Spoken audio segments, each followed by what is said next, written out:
بسم اللہ الرحمن الرحیم۔ پاکستان اور دنیا بھر میں دیکھنے اور چاہنے والوں کو ڈاکٹر حنیف سعید کا سلام۔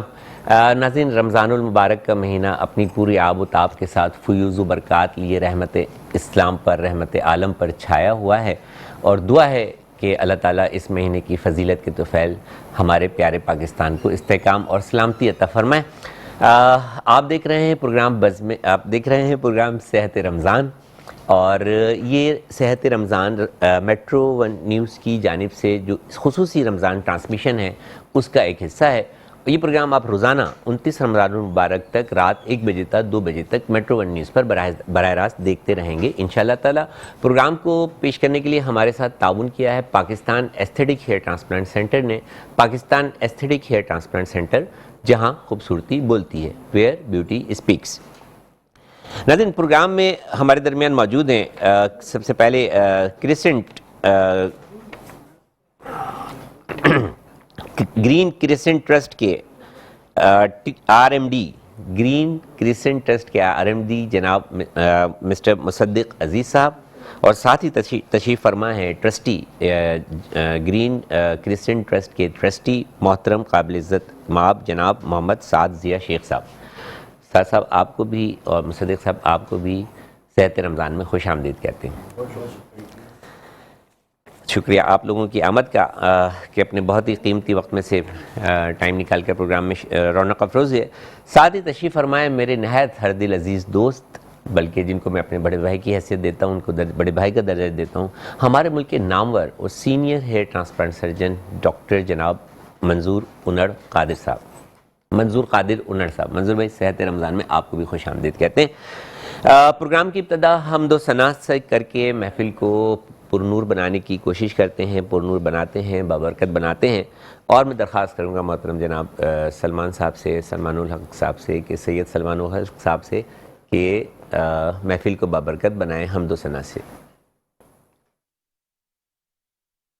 بلغ العلا بکمالہ کشف الدجی بجمالہ حسن جمیع خصالہ صلو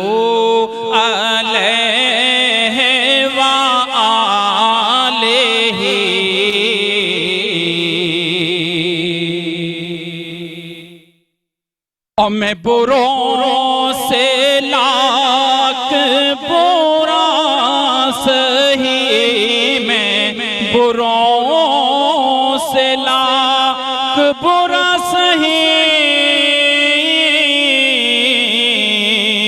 مگر ان سے ہے میرا واسطہ، میں بروں سے لاکھ برا سہی، میں بروں سے لاکھ برا سہی، مگر ان سے ہے میرا واسطہ، میری لاج رکھنا میرے خدا، ہم سب کی لاج رکھنا میرے خدا، یہ تیرے حبیب کی بات ہے، اور جسے چاہا در پہ بولا لیا، جسے چاہا در پہ بولا لیا، جسے چاہا اپنا بنا لیا، یہ بڑے کرم کے ہیں فیصلے، یہ بڑے کرم کے ہیں فیصلے، یہ بڑے نصیب کی بات ہے، بلغ العلا بکمالہ کشف الدجى بجمالہ حسن جمیع خصالہ صلو علیہ وآلہ.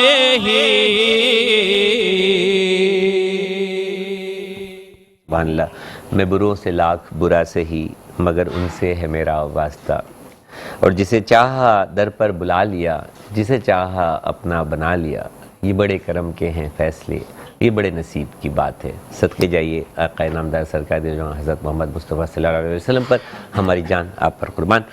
ضیاء صاحب، آپ بانی ہیں یا ٹرسٹی ہیں اپنے ٹرسٹ کے، کرسچنٹ گرین ٹرسٹ کے نام سے جو آپ کا ٹرسٹ ہے، تو کچھ بتائیں نا اس ٹرسٹ کے بارے میں. کب شروع ہوا، کیسے شروع ہوا، کیسے آپ کے دل میں خیال آیا کہ کوئی ٹرسٹ بنایا جائے تعلیم کو عام کرنے کے لیے؟ کیونکہ میرا خیال یہ براہ راست اس کا تعلق جو ہے تو وہ ایجوکیشن سے ہے. جی یہ 30 سال پرانی بات ہے. 30 ایئرز اگو کچھ fresh out of university students واپس آئے. اپنے والدین کے کاروباری طبقے سے ہمارا تعلق ہے. جی جی. تو اس میں آ کے جو ہے وہ اپنے والدین کے ساتھ اپنے کاروبار کام کاج میں جب انہوں نے شروع کیا تو خیال یہ آیا کہ اس ملک کے لیے بھی کوئی کام کرنا چاہیے جس نے اتنی ہمیں اسٹوڈنٹ لائف موقع دیے. جی بالکل. اسٹوڈنٹ لائف جیسی کمپلیٹ ہوئی، جیسے گریجویٹ ہو کے کام میں جیسی پریکٹیکل لائف میں آئے، پروفیشنل لائف میں آئے تو خیال یہ بھی خیال آیا ساتھ کے ساتھ. ڈرائنگ روم میں ڈسکشنز ہوتی رہیں کہ جی اس ملک کے جو ہیں مسائل کس قسم کے، کیسے برے حالات ہیں، کس طرح ہیں. تو ان نوجوانوں کا خیال یہ بنا کہ جناب ہم بجائے اس کے کہ باتیں کریں، کچھ ہم اپنا حصہ ڈالیں. اچھا، ان نوجوانوں میں آپ بھی شامل تھے؟ جی، میرے بڑے کزن تھے میرے، وہ اس میں شامل تھے. زاہد سعید ہمارے جو اس وقت سی ای او ہیں، وہ ابرار بھائی اور شہزاد بھائی اور اس طرح کچھ. تو انہوں نے ایک سکول جو ہے وہ اپنی مدد، آپ ایک ابینڈنڈ سکول بلڈنگ تھی اس کو انہوں نے اون کر لیا. اوکے. اور اس پہ جا کے انہوں نے وہاں پہ کچھ ٹیچرز ہائر کیے اور وہ سکول. یہ کسی پسماندہ علاقے میں تھی یا کسی پوش ایریا میں؟ یہ عمر گوٹ ایک علاقہ ہے کراچی کے قریب ہی. اچھا. تو وہاں پر یہ آج بھی یہ واقع ہے، یہ آج بھی وہ پسماندہ علاقہ ہے. اور وہاں پر جو ہے وہ یہ ایک سکول ہم نے چلا دیا اور الحمدللہ ابھی 30 سال ہو رہے ہیں. اور وہ school we started off with that one school. Alhamdulillah, now we have 166 schools زبردست all across. ماشاءاللہ ماشاءاللہ. تو یہ جو اسکول ہیں مطلب ان کا فیس اسٹرکچر کیا ہے؟ کیا یہ بالکل فری ہیں یا کچھ فیس ہے ان کی؟ بہت کم فیس ہے. شروع میں تو ہم نے اس کو فری رکھا تھا. اچھا. اور فری شپ کے اوپر ہم لوگوں نے اس طرح تعلیم دینے کی کوشش کی. اور ان علاقوں میں ہم گئے جہاں پہ اسکول ہی نہیں تھا، کیونکہ ہمارا مقصد تھا کہ جو آؤٹ آف اسکول چلڈرن ہیں ان کو موقع دیا جائے کہ وہ اسکول میں آئیں، وہ مین اسٹریم میں آئیں. وہ جو نگلیکٹڈ بچے ہیں ان کو ہم جو ہے وہ ساتھ لے کے چلیں. تو اس میں ہم نے یہ محسوس کیا کہ کچھ عرصے کے بعد کہ جو فری چیز جو ہوتی ہے نا اس کی قدر نہیں ہوتی. بالکل صحیح ہے. اس پہ پھر ہم نے 200 روپیہ 400 روپیہ ایک مناسب سی ایک بہت ہی اس طرح کی افورڈنگ فیس لگائی، اور وہ بھی ان بچوں کے لیے جن بچوں کو جو افورڈ کر سکتے ہیں. اوکے. اور جو اس کے اندر جیسے زکوٰۃ کے حوالے سے جو بچے مستحق ہیں وہ ہیں، ان کو فری شپ ہے. بالکل ٹھیک ہے. اس طرح جو ہے وہ مطلب بہت ہی نامینل فیس میں، اور بیسکلی یہ سبسڈیز پہ ہم چلاتے ہیں. ٹھیک ہے. اور نو پروفٹ نو لاس پہ کہہ لیں اس کو، نامینل فیس میں. بلکہ آپ لوگ خود اس میں ٹرسٹی ہیں تو مطلب اپنی جیب سے اس میں جو ہے وہ ٹرسٹ دیتے ہیں. اور کیا دیگر لوگ بھی جو اس میں کرنا چاہیں کیا وہ بھی اس ٹرسٹ میں اپنا حصہ ڈال سکتے ہیں؟ جی بالکل. میں آج آپ کے پاس حاضر ہی اس وجہ سے ہوا ہوں کہ یہ ایک وہ چند دوستوں نے جو مل کے ایک چیز شروع کی تھی، تو ماشاءاللہ وہ سنو بال افیکٹ اتنا بڑا ہو گیا سبحان اللہ کہ وہ اتنا معاملہ بڑھ چکا ہے. اور آپ نے جیسے ذکر کیا، ہمارے ٹرسٹ کا نام ہے گرین، جو ہمارے پیارے پیغمبر رسول اللہ صلی اللہ علیہ وسلم کا پسندیدہ رنگ. صدقے جائیے. اور کریسنٹ جو ہلال ہے ہمارا، جو ہماری پہچان ہے ٹرسٹ، تو وہ جو ہے گرین کریسنٹ ٹرسٹ. تو اس میں اسی مقصد کے لیے ٹرسٹ اگر بولتے ہیں تو مطلب وقف کر دینا نا، مطلب وقف کر دینا کسی مقصد کے تحت اس ادارے کو وقف کر دینا. تو گرین کریسنٹ کو آپ نے تعلیم کے مقصد کے تحت جی وقف کر دیا اور آپ ایسے اسکولوں میں ایسے علاقوں میں تعلیم کو عام کر رہے ہیں, پھیلا رہے ہیں جہاں رہنے والے لوگوں کے لیے جو موجودہ معیار تعلیم ہے یا جس کو پرائیویٹ اسکول سیکٹر کہتے ہیں اس کو افورڈ کرنا مشکل ہے.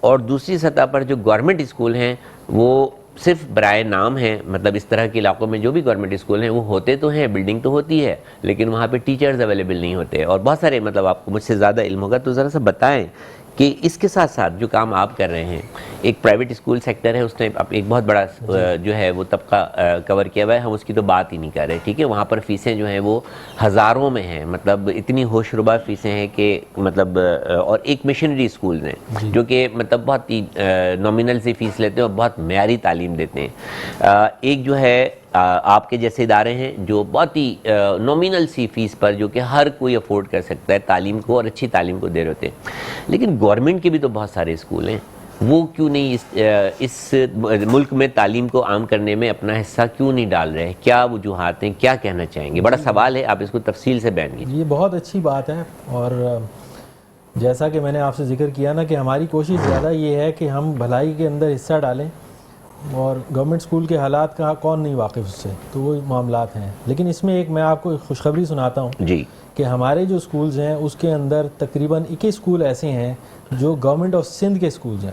21 جو گورنمنٹ آف سندھ نے جو ہمیں فنڈ کرتے ہیں, اور وہ حکومت ہمیں فنڈ کرتی ہے کہ آپ اسے چلائیں. آپ نے انہیں اڈاپٹ کر لیا ہے, اڈاپٹ کیا, 21 اسکول کو اڈاپٹ کیا آپ کے ٹرسٹ نے. تو الحمدللہ ایک بڑی اچھی ایک پیشکش ہے, اور اس کے اندر میں آپ کو بڑی فخر سے بتا سکتا ہوں کہ ابھی ایک مٹیاری میں ایک بہت ہی state of the art school, ایسا اسکول جس اسکول میں پرائیویٹ اسکول میں تعلیم حاصل کی ہے, لیکن اس کے بھی جو انفراسٹرکچر اور جو جس طرح کا لے آؤٹ اور سارا اسکول بنایا گیا ہے, اس سے بہتر اسکول یہ حکومت سندھ نے بنا کے ہمارے حوالے کیا ہے, آپ اس کو چلائیں. تو یہ ایک وہی ٹرسٹ والی بات ہے کہ جو ہے وہ جہاں کام پازیٹیو کام کرنے کی, جہاں پہ جدت اور کوشش انسان کرے تو کیا کچھ نہیں ہو سکتا.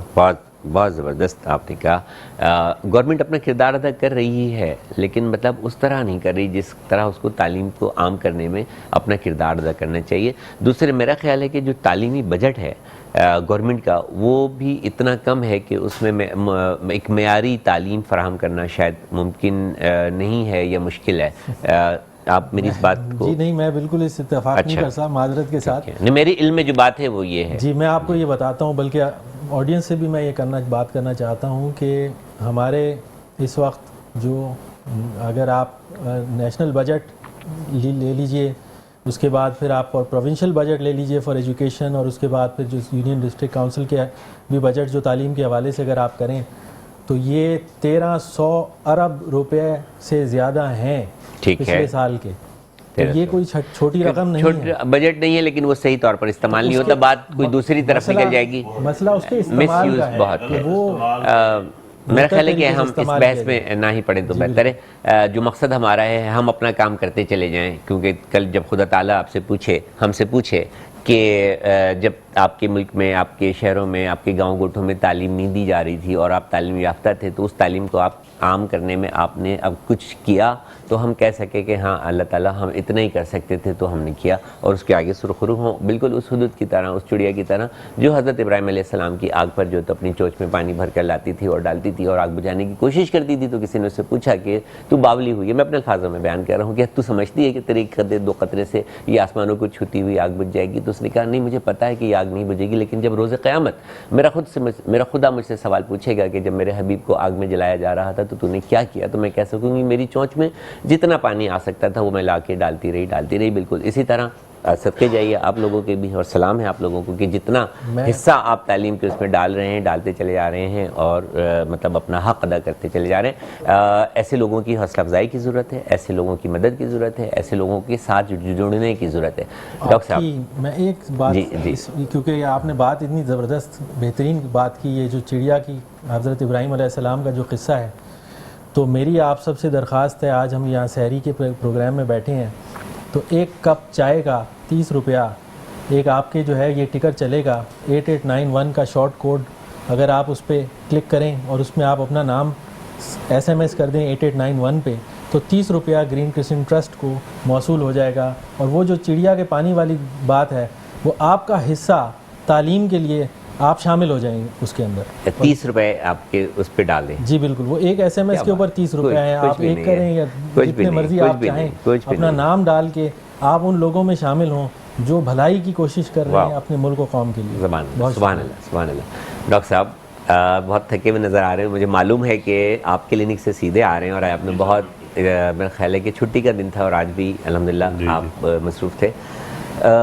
کچھ بتائیے, مطلب ایک تو آپ کی شخصیت ہے ڈاکٹر کی حیثیت سے, ہیئر ٹرانسپلانٹ سرجن کی حیثیت سے, جو جانی مانی پہچانی ہے, لیکن آپ کی شخصیت کا ایک اور بھی ایک چھپا ہوا پہلو ہے جو بہت کم لوگ جس سے واقف ہیں, اور وہ یہ ہے کہ آپ کا ادب سے بڑا گہرا لگاؤ ہے, اور اب تک آپ کی 3 کتابیں ادبی منظرنامے پر آ کر آپ کو دور حاضر کا ایک اچھا دانشور, ادبی دانشور جو ہے وہ منوا چکی ہیں. تو میں سمجھتا ہوں کہ تعلیمی سفر اور اس سفر سے ہٹ کے ذرا اس پروگرام میں آپ مجھے یہ بتائیے کہ یہ ادبی سفر کیسے ہے, کس طرح اس سے لگاؤ ہوا, کب شروع ہوا, کہاں تک پہنچا اور کہاں تک لے جانے کا ارادہ ہے؟ سر بہت شکریہ, آپ نے ہمیں موقع دیا کہ ہاں دوستوں سے ملنے کا اور اپنے ویورز کے ساتھ بھی. جزاک اللہ.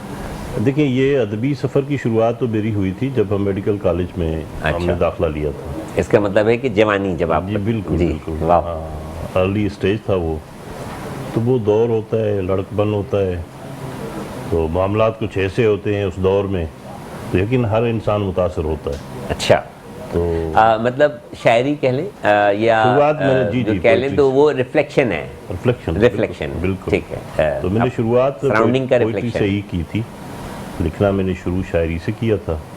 پھر اس کے ساتھ ساتھ پھر میں نے, چونکہ حیدرآباد قریب تھا جام شروع کی, میری ایجوکیشن جام شروع کی, لیاقت میڈیکل کالج تھا اس زمان, آج کل وہ یونیورسٹی ہے لمس کے نام سے.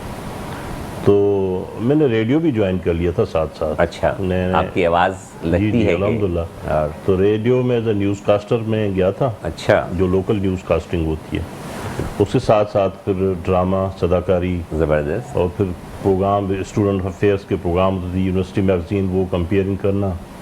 پھر ساتھ ساتھ لکھنا بھی شروع کر دیا ڈرامے وہاں ریڈیو پاکستان پہ. اچھا, ہاں ہاں, ماشاءاللہ. ڈرامے میں نے ریڈیو کے بہت لکھے ماشاءاللہ. ماشاءاللہ.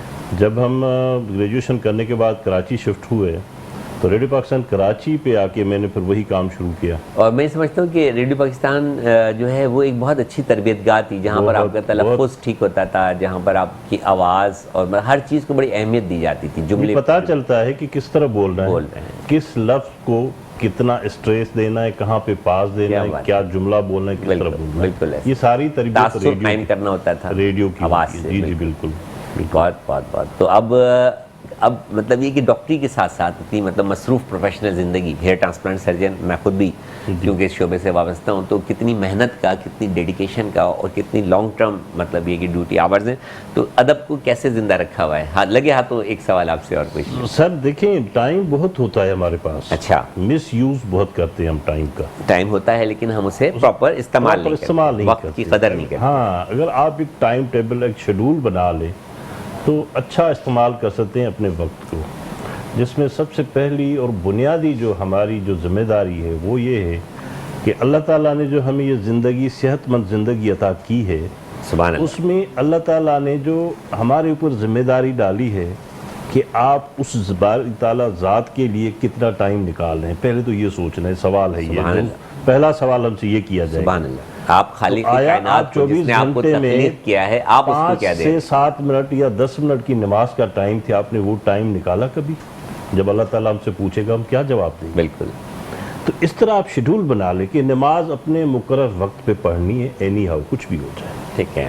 نماز میں 5 سے 10 منٹ لگتے ہیں, 15 منٹ لگتے ہیں میکسیمم. اس کے بعد آپ کے کام کا دورانیہ ہے, آپ 6 گھنٹے کا ہے, 2 گھنٹے کا, 1 گھنٹے کا, باقی بھی تو ہمارے پاس 14 سے 15 گھنٹے ہوتے ہیں. اس میں ہمارے پاس سونے کے لیے 6 گھنٹے کافی ہیں. اوکے. پھر بھی ہمارے پاس 10 گھنٹے بچ جاتے ہیں. اب آپ کی چوائس ہے کہ اس جو وہ 10 گھنٹے کا دورانیہ ہے آپ اس کو کس طرح استعمال کرتے ہیں، اپنی اپنی چوائس پہ ہوتا ہے، اپنی اپنی وقت اکثر لوگ کہتے ہیں کہ جی وقت نہیں ہے اس کام کے لیے، میرے پاس وقت نہیں ہے اس چیز کے، ایکسرسائز کے لیے میرے پاس وقت نہیں ہے. تو ڈاکٹر صاحب کا کہنا ہے کہ وقت ہمارے پاس سب کے پاس بہت ہوتا ہے، 24 گھنٹے بہت ہوتے ہیں، لیکن بدقسمتی سے ہم اس وقت کا صحیح استعمال نہیں کرتے، مینیج نہیں کر پاتے. اور انہوں نے صحیح استعمال کا بڑا روحانی سا جو ہے تو وہ فارمولہ دیا ہے کہ اگر ہم نمازوں کی پابندی کرنے لگیں اور اپنے کاموں کو نمازوں کے اوقات کار کے مطابق تقسیم دیتے چلے جائیں تو آپ دیکھیں گے کہ آپ کے پاس وقت ہی وقت ہوگا اور آپ وہ بہت کچھ کر پائیں گے جو آپ کرنا چاہتے ہیں. اور اس بات کا کرتے رہتے ہیں کہ وقت نہیں ہے وقت نہیں ہے، تو ڈاکٹر صاحب کے مشورے پر ضرور عمل کیجیے گا. مجھے امید ہے کہ آپ کے پاس وقت ہی وقت ہوگا. اور بہت کچھ آپ کچھ بھی نہیں کرتے تو کم سے کم ایکسرسائز جو ہے تو وہ اپنے لیے 45 منٹس 1 گھنٹہ ضرور نکالا کریں، کسی بھی وقت نکالیں لیکن ضرور نکالا کریں، کیونکہ آپ صحت مند ہیں تو ہمارا معاشرہ صحت مند ہے، آپ ہیں تو آپ سے منسلک ہم سب ہیں. تو اپنی صحت کا بھرپور خیال رکھا کریں. پروگرام کا نام بھی کیونکہ صحت رمضان ہے. تو ڈاکٹر صاحب ایک تو صحت رمضان ہوتا ہے کہ ہیلتھ کے بارے میں گفتگو ہوتی ہے. مصدق صاحب میں آپ کی طرف آتا ہوں اس سوال کو لے کے، اور ایک کچھ روحانی صحت ہوتی ہے رمضان کی. تو آج ذرا مجھے لگ رہا ہے کہ کچھ آپ اس پہ بہت اچھا کہہ سکیں گے. تو یہ صحت رمضان ہے کیا بیسیکلی اللہ کے نزدیک؟ اس حوالے سے بات یہ ہے کہ اللہ تعالیٰ نے اسلام کا ایک اہم فرض رکھا ہے. رمضان کے مہینے میں مسلمانوں پر روزہ رکھنا فرض ہے، اور اس میں اللہ تعالیٰ نے ایک نظام رکھا ہے کہ آپ سحری کرتے ہیں، اس کے بعد سارا دن آپ کے اوپر کھانا کھانے کی پابندی ہے، اور پھر آپ افطار کے ٹائم پہ دوبارہ کھانا کھاتے ہیں. تو بیسیکلی اللہ تعالیٰ نے ایک جو آپ روحانی بات کر رہے ہیں، روحانی طور پر ایک میسج دیا ہے. اس پر عمل کر کے ہم اپنی صحت کو بہتر کر سکتے ہیں، اور اس دوران 5 وقت جب ہم نماز پڑھتے ہیں تو وہ بھی اس میں شامل ہوتی ہے، اور اس سے بھی یہ صحت کی بہتری کا عمل ہوتا ہے. اللہ کی رضا ہے کہ آپ اس کے حکم کے مطابق اگر وہ کہے تو کھائیں، اور وہ کہے کہ نہیں کھائیں، اور اگر وہ کہے کہ اس ٹائم کھائیں تو اسی ٹائم ہی کھائیں، وہ کہے کہ اس ٹائم نہ کھائیں تو اس ٹائم نہ کھائیں. کیا بگڑتا ہے؟ مطلب اس کے حساب سے چلتے رہیں. وہ کہہ رہا ہے کہ 5 دفعہ آ جائیں، ماتھا ٹیک دیں، اس کے بعد اپنے کام کرتے رہیں. میں کب پوچھ رہا ہوں آپ سے کہ کچھ کریں. اور یہ بھی کہتا ہے کہ جب میرے دیے ہوئے مال کو رکھے 1 سال ہو جائے تو اس کا صرف 2.5% جو ہے وہ ایسے اداروں میں دے دیا جائے جہاں پہ فلاح کے کام ہوتے ہیں، جہاں پہ بہتری کے کام ہوتے ہیں، یا ان لوگوں کو دے دیا جائے جو اس کے مستحق ہیں، تاکہ سرکولیشن آف منی بھی چلتی رہے، ان کی بھی بائنگ پاور بڑھے، تاکہ آپ کی پروڈکٹس بھی جو ہے تو وہ سیل ہوں. بہت ہی ایک سسٹم اللہ تعالیٰ کا بنایا ہوا جس کو ہم اسلامی نظام کہتے ہیں، اور باتیں تو بہت کرتے ہیں لیکن ہم اس کی پابندی نہیں کرتے. تو میں سوال لے کر آؤں گا آپ کی طرف، بلکہ سوال لانے سے پہلے کیونکہ آپ جو کام کر رہے ہیں اس کو اس سوال و جواب میں قید کرنا ذرا مشکل ہے، تو ہم نے ایک چھوٹا سا ایک پیکیج ویڈیو کی شکل میں بنایا. اگر آپ کی اجازت ہو تو وہ دیکھنے والے کو دکھائیں بھائی. کرسچن گرین ٹرسٹ کا پیکیج پلیز. تعلیم کے نام رمضان میں وقت ہوئے چھوٹے سے وقفے کا، اس امید کے ساتھ کہ محترم سعد ضیاء صاحب، محترم مصدق صاحب اور محترم جناب ڈاکٹر منظور قادر انر صاحب ہمارے درمیان موجود ہیں. آپ جڑے رہیں گے صحت رمضان سے. صحت رمضان میں ایک مرتبہ آپ کو پھر خوش آمدید کہتے ہیں. اور وقفے پہ جانے سے پہلے ہم دیکھ رہے تھے ایک چھوٹا سا پیکیج کرسچن گرین ٹرسٹ کے حوالے سے، اور اس پیکیج میں جو ہے وہ زکوٰۃ کا ذکر کیا گیا، جس کا ذکر میں وقفے کے جانے سے پہلے بھی کر رہا تھا کہ جب آپ کا مال سال بھر پڑا رہے، آپ کی ضروریات سے زیادہ ہو تو اس کا 2.5% جو ہے وہ اللہ کی راہ میں جو ہے تو وہ دے دیا کریں، اور پھر آپ دیکھیں کہ اس سے کتنا گنا زیادہ جو ہے تو اللہ تعالیٰ آپ کو جو ہے تو عطا فرمائے گا. تو سر یہ زکوٰۃ کا ذکر کیا اور اس کا صحیح استعمال بھی جو ہے تو آپ نے بتایا. تو یہ پیکیج اتنا جامع ہے کہ مزید تو کچھ کہنے کی ضرورت نہیں ہے، لیکن اگر آپ اس پہ اور کچھ روشنی ڈالنا چاہیں تو. بہت شکریہ ڈاکٹر صاحب. بنیادی بات یہ ہے کہ جو آپ کی زکوٰۃ ہے، ہماری زکوٰۃ ہے، جن پر زکوٰۃ فرض ہوتی ہے، وہ جو بات آپ نے بھی کی 2.5% ہے، لیکن وہ کسی بچے کے لیے اس کے پورے سال کی تعلیم کا ذریعہ بنتی ہے. کیا بات. اور بچوں کو جب تعلیم ملتی ہے تو ایک بڑی اہم بات ہے کہ جو چاہے ساؤتھ ایشیا کے ممالک کو دیکھا جائے، چاہے تھرڈ ورلڈ کنٹریز کو دیکھا جائے، جن ملکوں نے بھی ترقی کی اور گزشتہ 20 سال 30 سال میں 40 سال میں وہ پاکستان سے بہت آگے نکل گئے. تو اہم ترین بات یہ ہے کہ تعلیم کے یکساں مواقع انہوں نے فراہم کیے اپنے بچوں کو، اپنے پسماندہ طبقوں کو. تو زکوٰۃ کا اس سے بہتر کوئی اور استعمال ہے نہیں کہ آپ اپنے پسماندہ طبقوں کو یکساں تعلیم کے مواقع فراہم کریں. بہت خوبصورت. آپ کی زکوٰۃ اگر تعلیم کے لیے استعمال ہو تو جب تعلیم عام ہوگی تو معاشرے میں شعور پیدا ہوگا, معاشرے میں ایک نکھار آئے گا, نظم و ضبط پیدا ہوگا, لوگ تعلیم یافتہ ہوں گے, آگے بڑھیں گے, ملک کی ترقی میں اپنا کردار ادا کریں گے, وہ پیراسائٹ نہیں رہیں گے, وہ خود بھی جو ہے تو وہ زندہ رہیں گے, جئیں گے اور اپنے خاندانوں کی کفالت بھی کر سکیں گے اور اپنے آنے والی نسلوں کو بھی تعلیم یافتہ کر سکیں گے. اور تعلیم ہی وہ ایک بنیادی فرق ہے جو ترقی یافتہ ملکوں میں اور ہمارے درمیان موجود ہے. ان کے ہاں تعلیم کا ریشو بہت زیادہ ہے, بلکہ 100% ہے, اسی لیے وہ ترقی یافتہ ہیں. اور ہمارے ہاں تعلیم کا کیا ریشو ہے یہ بتائیں گے جناب شیخ صاحب. ابھی پچھلے ہفتے ہی ٹریبیون کے اندر ایک آرٹیکل تھا جس کے مطابق سندھ کے اندر تقریباً آدھے بچے آؤٹ آف اسکول ہیں. آدھے بچے آؤٹ آف اسکول ہیں. نہیں میں چلیں یہ تو ہو گیا بات, لیکن یہ کہ ہمارے ہاں کتنے % لوگ تعلیم یافتہ ہیں ہمارے ملک میں, اس کا کچھ ایک اندازہ ہے محتاط سا یا؟ جی ہاں, جو فگرز بتاتی ہیں وہ کوئی تقریباً 70 اور 80% کے آس پاس کوئی بتاتے ہیں, لیکن اس میں بھی تعلیم کے حوالے سے جو لٹریسی کے بارے میں جو کہا جاتا ہے وہ ہے کہ جو کوئی اپنا نام لکھ سکے. اچھا, تو جو کوئی نام لکھ سکتا ہے وہ اس کو تعلیم یافتہ کے سٹیٹس میں لاتے ہیں, اور وہ 70-80% ہے. تو یہ تو تعلیم نہیں, 65% بہت ہمیں کام کی ضرورت ہے, بہت کام کی ضرورت ہے اس میدان میں. آپ کچھ کہنا چاہیں گے تعلیم کے فروغ کے حوالے سے؟ جی ڈاکٹر صاحب, بلکہ میں آپ سے ایک اور سوال کرتا ہوں کہ آپ کے جو ادارے ہیں 166 ایک طرف تو وہ تعلیم دے رہے ہیں اور دوسری طرف میرا خیال ہے کہ ایک امپلائمنٹ بھی کریٹ کر رہے ہیں, یعنی کہ ان بچوں کو پڑھانے کے لیے کتنا اساتذہ اور کتنا جو تو اسٹاف درکار ہوتا ہے, کتنا آپ کے پاس ہے, اس بارے میں بتائیں. جی ڈاکٹر صاحب, یہ بڑا آپ نے اہم سوال کیا ہے. یہ تمام 166 اسکول صوبہ سندھ کے پسماندہ ترین علاقوں میں موجود ہیں, ایسے علاقوں میں موجود ہیں جہاں اس سے پہلے کوئی گورنمنٹ اسکول موجود نہیں ہے, یا اگر گورنمنٹ اسکول ہے تو آؤٹ آف اسکول بچے اتنے زیادہ ہیں کہ مزید اسکولوں کی ضرورت ہے. اور اگر ان علاقوں سے یا قریب کے علاقوں سے ٹیچر اپوائنٹ نہ کیے جائیں تو وہ سسٹینیبل سلوشن نہیں بنتا ہے. اور تو ہم اپنے اسکولوں میں اس چیز کو مینیج کرتے ہیں کہ انہی بستیوں سے, اسی پسماندہ بستیوں سے اساتذہ کو اپوائنٹ کیا جائے. ان کو ٹریننگ کے حوالے سے ہمارا ایک اچھا میں کہ کیا پسماندہ بستیوں میں بھی مطلب اتنے پڑھے لکھے لوگ اب بھی آج بھی موجود ہیں کہ وہ اساتذہ مطلب بن جاتے ہیں, آپ کو مل جاتے ہیں, یا اس میں کوئی دقت درپیش آتی ہے؟ اس میں دقت ڈیفینیٹلی دقت درپیش ہوتی ہے, دقت آتی ہے.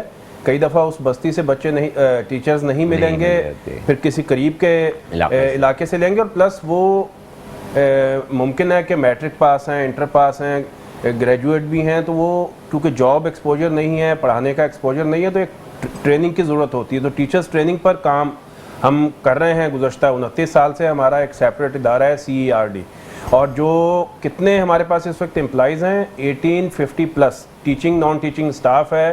تو یہ ہم ایک امپلائمنٹ کریٹ کر رہے ہیں, ان 1850+ فیملیز کو سپورٹ کر رہے ہیں, اور اس طرح یہ 1850 سے زائد ٹیچنگ نان ٹیچنگ اسٹاف ہے. اور میں دوبارہ وہ بات ایک دفعہ زور دینے کے لیے کہوں گا کہ جو تھرڈ ورلڈ کنٹریز ہیں, خاص طور پہ بنگلہ دیش کی مثال دوں گا کہ بنگلہ دیش جو پاکستان کے حالات تھے ترقی کے حوالے سے بالکل وہی حالات بنگلہ دیش کے تھے, شاید اس سے بھی برے حالات تھے, لیکن انہوں نے تعلیم پہ بہت توجہ دی.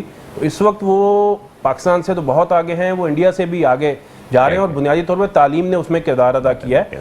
اور میں جو ہمارا شارٹ کوڈ ہے اس پہ دوبارہ ایک دفعہ تھوڑی سی بات کروں گا کہ شارٹ کوڈ کے ذریعے آپ جو اگر ڈونیشن دیتے ہیں 30 روپے کا, تو بیسیکلی آپ تعلیم کا جو چیلنج درپیش ہے پاکستان میں, اس کے حوالے سے ایک صدقہ جاریہ میں اپنا حصہ ڈال رہے ہوتے ہیں. آپ اپنا صدقہ دیتے ہیں اور یہ صدقہ جاریہ بنتا ہے, اور پاکستان میں آہستہ آہستہ اگر یہ تعلیم کی طرف توجہ دی جائے گی تو بہتری کی طرف حالات جائیں گے. آپ کے صدقات کا بہت اچھا نعم البدل ہے کہ آپ اس کو ان جگہوں پر خرچ کریں, ان جگہوں پر دیں جہاں پر تعلیم کو فروغ کرنے میں, تعلیم کو عام کرنے میں بہت بڑا کردار ادا کیا جا رہا ہے, بہت بڑا کام کیا جا رہا ہے. اور کریسنٹ گرین ٹرسٹ جو ہے وہ ایک اہم ترین ادارہ ہے, اس حوالے سے ایک معتبر ادارہ ہے جہاں پر آپ کی زکوٰۃ صحیح معنوں میں استعمال ہوگی اور اس کا ایک پیسہ بھی ادھر سے ادھر نہیں ہوگا.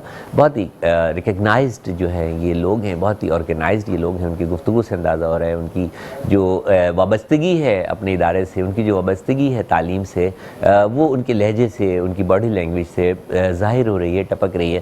ڈاکٹر صاحب، ایک تو آپ بہت بڑے ڈاکٹر ہیں، ماہر ہیں اس جگہ کے، جو اس چیز کے جو انسان کے جسم میں سب سے زیادہ ہیں، پتہ نہیں 1 لاکھ 1.5 لاکھ بال جو ہیں تو تقریباً ایک اندازے کے مطابق۔ دوسری طرف ایک آپ چھپی ہوئی، میں چھپی ہوئی کہوں گا اس لیے کہ آپ کا یہ پہلو، مطلب آپ کا جو ڈاکٹری کا پہلو ہے وہ بہت واضح ہے، بہت زیادہ بڑھتا ہے، تو شاید اسی کی وجہ سے یہ شخصیت تھوڑی سی چھپ گئی ہے۔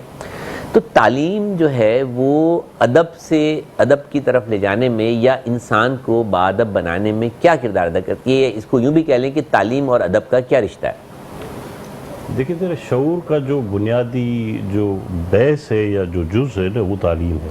تعلیم سے ہی شعور ملتا ہے انسان کو، اور شعور پانے والا انسان حق اور سچ اور جھوٹ میں تمیز کر سکتا ہے کہ سچ کیا ہے، جھوٹ کیا ہے، حق کیا ہے، باطل کیا ہے۔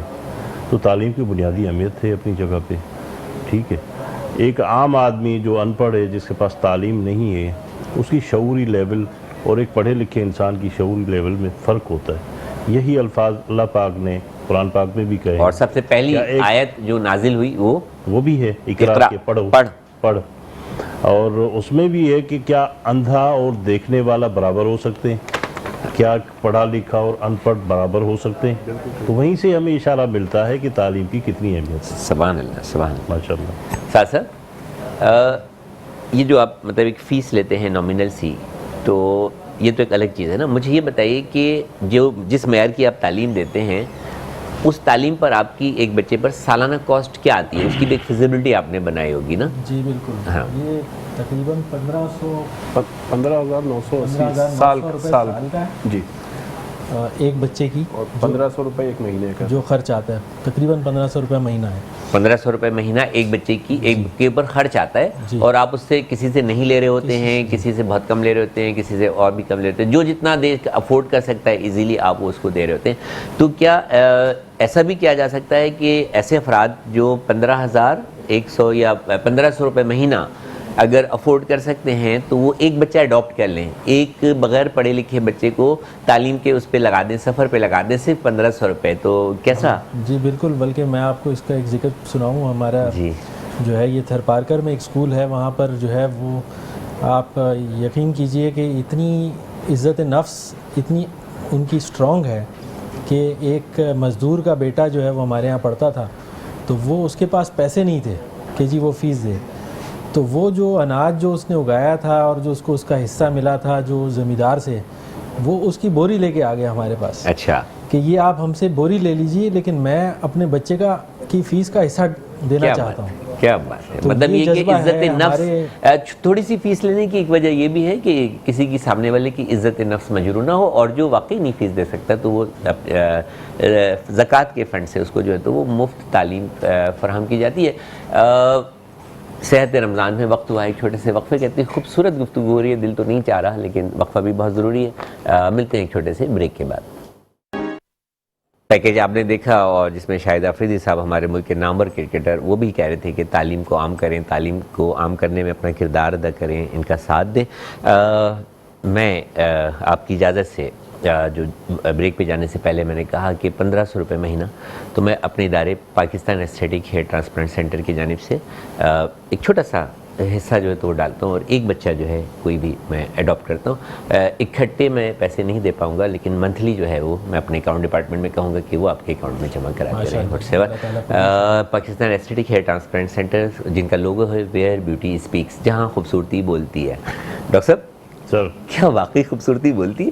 بالکل بولتی ہے سر، کیونکہ میں پھر وہیں سے شروع کروں گا کریں جہاں سے اس نے کائنات بنائی، سبحان اللہ، دنیا کو شروع کیا تھا۔ سبحان اللہ، کہ وہ خود کہتے ہیں کہ وہ خود حسین ہیں اور حسن کو پسند ان اللہ جمیل محب الجمال، سبحان اللہ، حسن کو پسند کرتا ہے۔ تو ظاہر ہے خوبصورتی زندگی میں ایک ایسا پہلو ہے جو نہ صرف اللہ تعالیٰ کی ذات کو پسند ہے بلکہ اس کی جو تخلیق ہے، جو مخلوق ہے، اس کو بھی وہ اٹریکشن ہوتی ہے اس چیز میں کہ وہ خوبصورتی کو پسند کیا جاتا ہے۔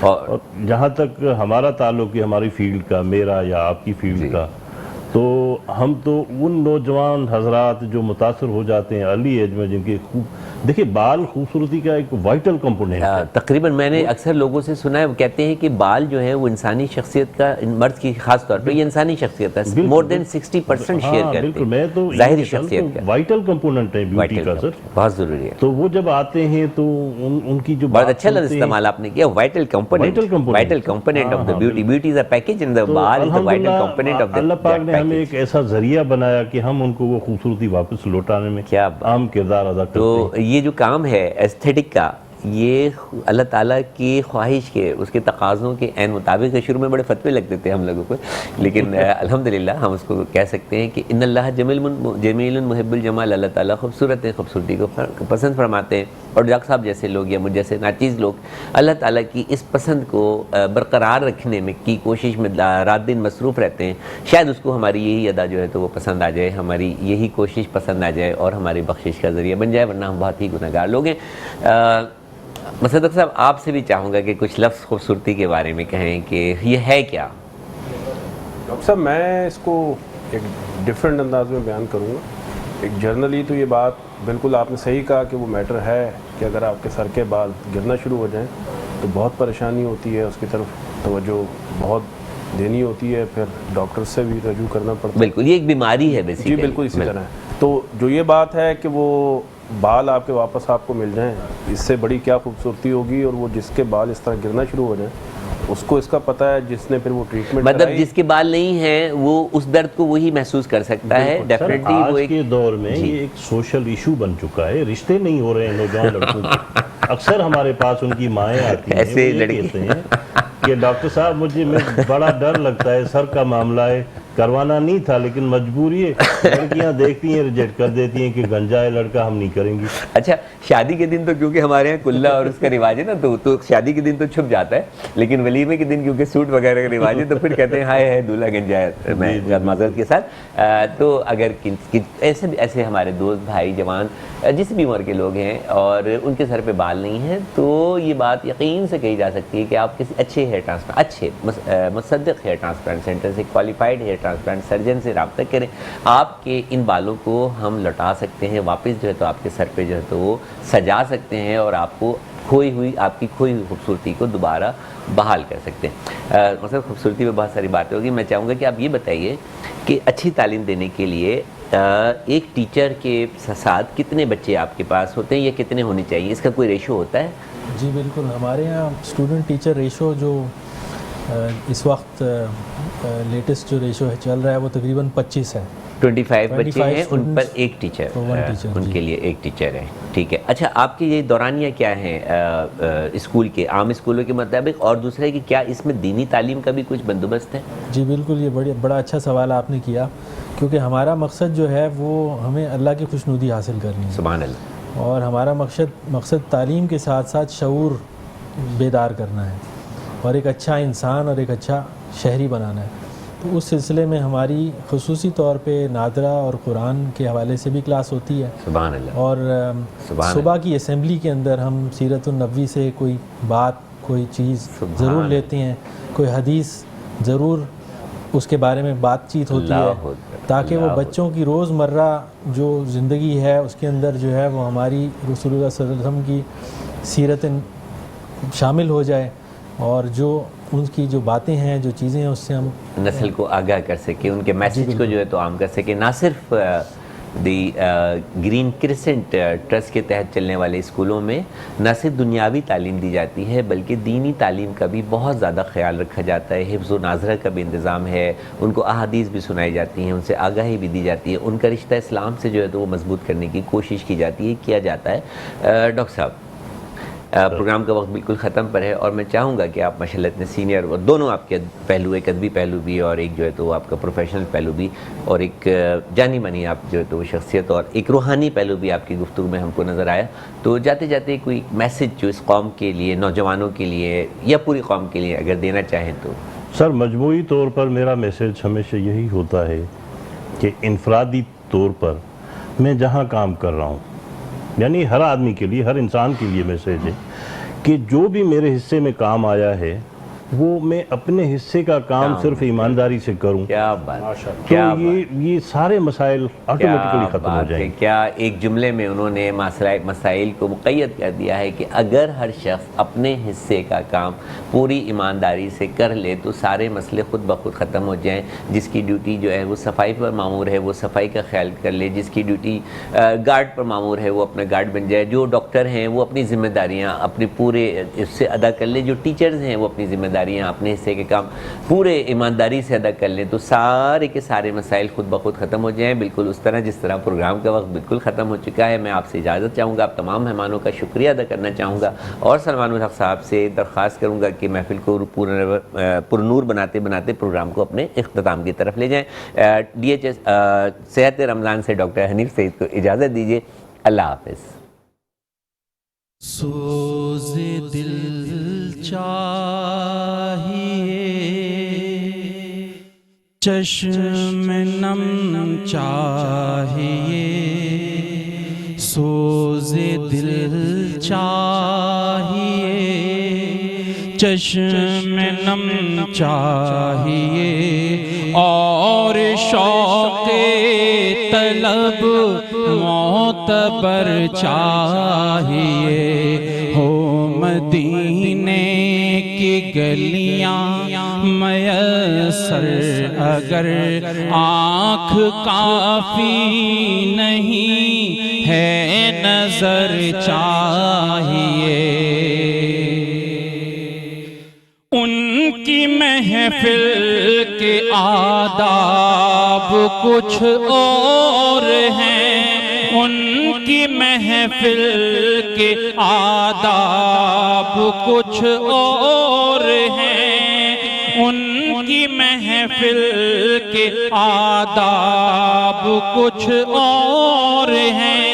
لب کشائی کی جرأت مناسب نہیں، ان کی سرکار میں التجا کے لیے، ان کی سرکار میں التجا کے لیے جنبش لب نہیں، ان کی سرکار میں التجا کے لیے جنبش لب نہیں، چشم تر چاہیے. یا رسول اللہ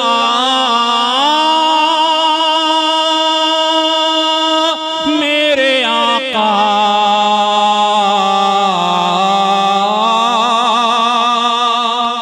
میں گدائے شہے، میں گدائے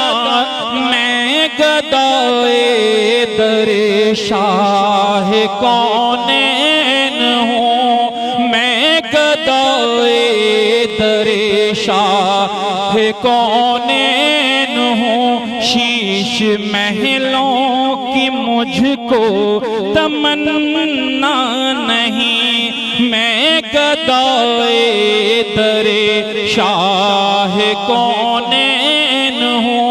شیش محلوں کی مجھ کو تمنا نہیں، ہو میسر زمین پر کہ زیر زمین، ہو میسر زمین پر کہ زیر زمین. مجھ کو طیبہ میں بس اپنا گھر چاہیے، ہو میسر زمین پر کہ زیر زمین. مجھ کو طیبہ میں بس اپنا گھر چاہیے، سوز دل چاہیے چشم نم چاہیے، اور شوق طلب معتبر چاہیے. رونقیں زندگی کی بہت دیکھ لی، رونقیں زندگی زندگی کی بہت دیکھ لی، اب میں آنکھوں کا اپنی کروں گا بھی کیا، اب نہ کچھ گفتنی ہے نہ کچھ دیدنی، اب نہ کچھ گفتنی ہے نہ کچھ دیدنی، مجھ کو آقا کی بس ایک نظر چاہیے۔